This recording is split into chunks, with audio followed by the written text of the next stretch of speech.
अब हम एनालिटिक्स की जर्नी में एक ऐसे स्टेज पर आ गए हैं जहां एआई और ऑटोमेशन का रोल बहुत क्रूशियल हो गया है।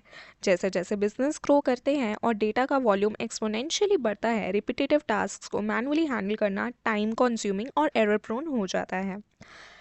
यही जगह है जहां हम एआई और ऑटोमेशन आपके साथ वर्क फ्लो में गेम चेंजर का काम बन जाते हैं। एआई रिपीटेटिव टास्क को ऑटोमेट करता है, जैसे डेटा क्लीनिंग के कुछ पार्ट्स, मिसिंग वैल्यूज़ फिल करना, रिपोर्ट जनरेशन, इनिशियल चार्ट्स और डैशबोर्ड्स क्रिएट करना। मतलब वो टास्क जो पहले एनालिस्ट को घंटों लगते थे, अब मिनट्स में कंप्लीट हो जाते हैं। लेकिन एक इम्पॉर्टेंट चीज़ याद रखनी है, एआई सिर्फ असिस्टेंस है, रिप्लेसमेंट नहीं।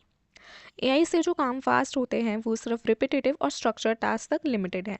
Complex decision making, context understanding और बिजनेस स्ट्रैटेजी का काम हमेशा ह्यूमन एनालिस्ट के हाथ में ही होता है। बहुत लोग गलत एज्यूम करते हैं कि एआई आने के बाद एनालिस्ट की ज़रूरत ख़त्म हो जाएगी, लेकिन रियलिटी में एआई का ट्रू पावर तब दिखता है जब उसे इंसाइट्स जनरेट करना और स्ट्रैटेजिक डिसीजन इन्हांस करने के लिए यूज़ करा जाता है।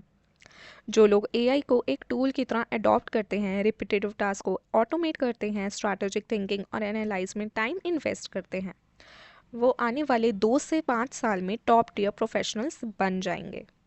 एआई का एक और पावरफुल एस्पेक्ट है वर्कफ्लो इंटीग्रेशन।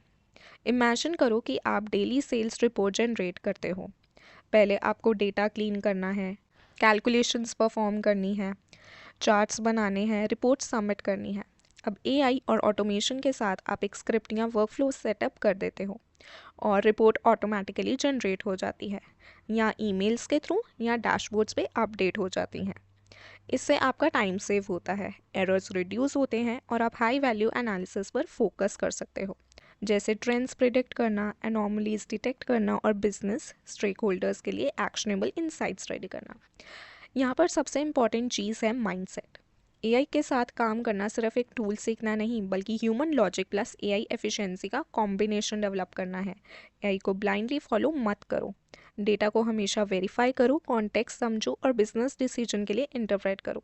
जो लोग इस माइंडसेट के साथ काम करते हैं वो रिपीटेटिव काम से फ्री होकर क्रिएटिव प्रॉब्लम सॉल्विंग और स्ट्रैटेजिक इम्पैक्ट में एक्सेल करते हैं। फेज 7 का एसेंस ये है कि एआई और ऑटोमेशन आपको एम्पावर करते हैं, स्पीड और एक्यूरेसी देते हैं और आपको डेटा के हाई वैल्यू डिसीजन मेकर बनाते हैं। लेकिन ट्रू एनालिसिस और इंटरप्रिटेशन हमेशा ह्यूमन के हाथ में ही रहता है।